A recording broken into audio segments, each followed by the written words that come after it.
Я снимаю.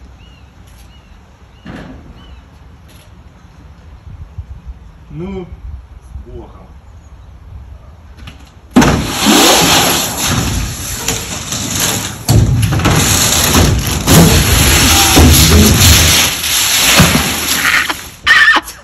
Ну, давай. Так.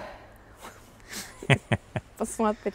Ну это же просто капец какой-то. Ну, Кракен, иди сюда, не иди, надо какой идти красивый сюда. Ты, кот. конечно, красивый, но ты сегодня 2 раза уже ел. Иди домой. Сапоги твои опять попали в кадр. Ничего страшного. Давай. Так. Было очень много вопросов про целесообразность создания столешницы из смолы в ванную комнату. Мы хотим ответить. Несколько лет назад мы сделали комод из ракушек в нашу ванную комнату со столешницей из эпоксидной смолы. Так вот, наши подписчики до сих пор продолжают задавать вопросы, как она может выглядеть спустя некоторое время, насколько она царапается, как ее чистить от известкового налета и так далее, и так далее. Кстати, сейчас дадим ссылку. Комод потрясающий, мы его делали из ракушек от устриц. Мы их сами не ели, мы увидели их в ресторане, совершенно обалдели от их поверхности, попросили ресторан нам отдавать вот эти ракушки, которые все равно выбрасываются, мы очень долго их собирали. Обязательно посмотрите это видео, это интересно. Так вот, вот сейчас этот комод, сколько лет он у нас уже стоит? Мы его делали, наверное, в 2019 году, да? В 20-м. В 2020. То есть вот 5 лет ежедневного интенсивного использования. И столешница в первозданном виде сохранилась. При этом уход за ней самый простой. Главное, не абразивные губки и средства для мытья ванны из акрила. Так что, друзья, смело можно изготавливать такие столешницы. И, в общем-то, будет вам счастье. Это красиво, удобно и необычно. Ты забыла сказать, что она не была покрыта лаком, а просто отполирована. Вот, ты дополнил. Прекрасно. Еще что давай. Теперь мы идем в мастерскую снимать про синий или зеленый цвет.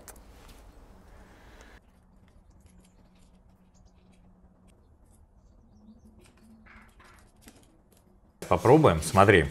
Мы обнаружили для себя лайфхак. Мы впервые работаем с пигментом сухим.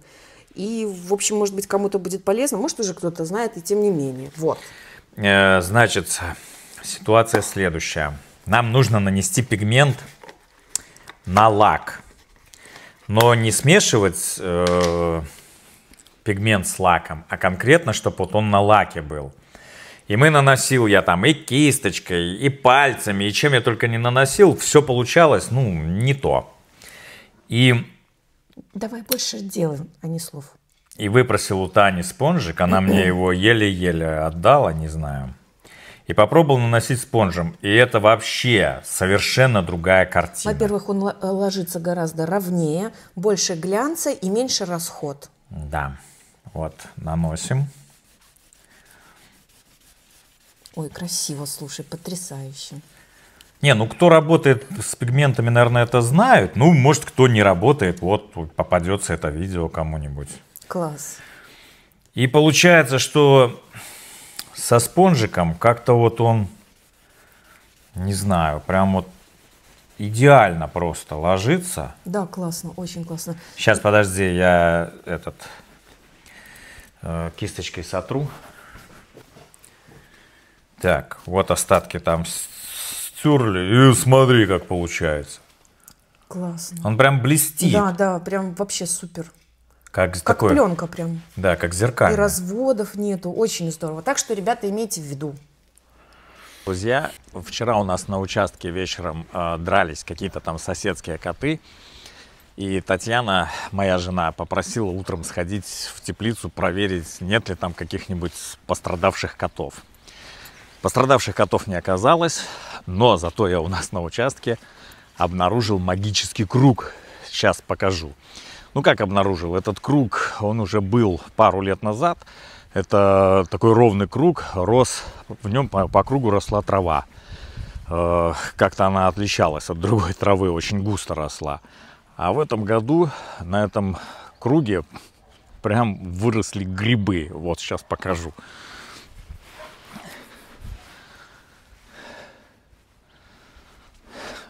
Вот такой круг с грибами. Невозможно. Вот второй раз мы пытаемся снять. Кракен, ты 2 раза сегодня уже угощался у нас. Ну это же надо как-то, я не знаю. Ну, он очень красив. Ну, Кракен, нам надо поработать немножко. Короче, я расскажу, что мы узнали об этом круге благодаря нашему подписчику. Огромное ему спасибо, потому что мы как бы терялись в загадках. Этот круг формировался на протяжении многих лет. Сначала он выглядел как трава, чуть темнее цвета, чем наш газон. Вот, потом здесь в этом году выросли грибы ровным кругом. Оказалось, что это ведьмины кольца, ведьмины круги или эльфов круги. С научной точки зрения так формируется грибница определенного вида грибов. Она прорастает из центра, и по, в общем-то, окружности начинают прорастать грибы. Грибница со временем отсыхает, потому что у нее нет питания, а грибы продолжают с каждым годом расти, и диаметр увеличивается на 10-15 сантиметров. Кстати, вывести вот этот момент ландшафтные дизайнеры говорят очень-очень сложно. Но это с научной точки зрения. С точки зрения мифологии, как говорится, какие хозяева, такие круги.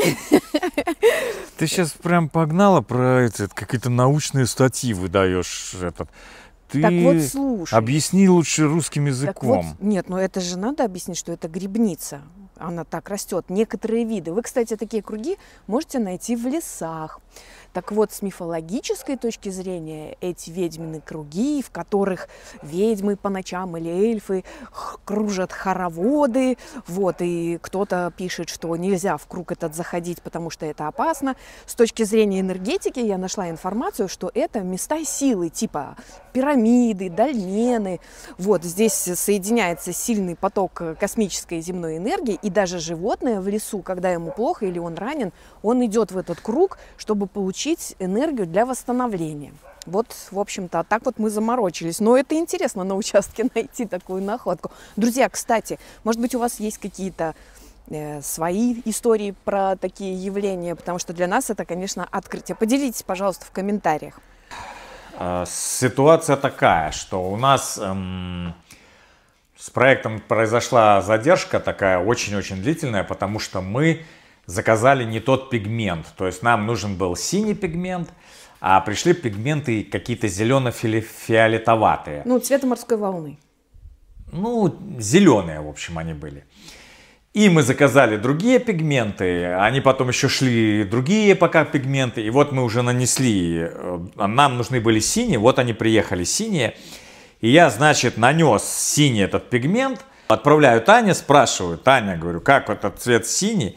А она такая говорит: да нет, не очень такой, ну, говорит, не совсем синий, но уже такой, не такой зеленый. И я такой реально смотрю и думаю, ну как он, где тут вообще зеленый? Он реально просто синий, вот просто синий. Где тут зеленое? Вот объясни ты мне. И у нас в социальных сетях прям разгорелся спор не на жизнь, как говорится. Все пишут, что это синий, объективно это сине-зеленый, это цвет морской волны. Вот возьми, пожалуйста. Сине-зеленое? Да, это сине-зеленый. Значит, смотри, где подожди. У нас есть синий? Подожди секунду. Я его засинил, вот этот сине-зеленый, потому что я добавил синей смолы и покрыл синим лаком, понимаешь? Он стал более синий. А вот изначально этот пигмент, сейчас я покажу. Стой. Изначально вот он, видишь? Я-то вижу. То есть он какой? Вопрос в том, что ты не видел, что он объективно практически зеленый, и утверждал, что это синий. Ну вот синий же вот так вот он. Так он вообще, ну, сине-зеленый, это цвет морской волны. Виталик, давай вот смотри, что у нас. Вон, видишь, вон кусочек синей смолы. Вот возьми вот эту штучку. Стаканчик, вот эту? да. Вот иди сюда, вот смотри. Вот смотри. Вот. Отойди. No. Вот, соедини их, вот смотри, ну, синий, и какой рядом синий? Это синий-зеленый. И даже вот возьми вот эту вот штучку, вот измененную. Нет, это другой. Возьми вот этот треугольник.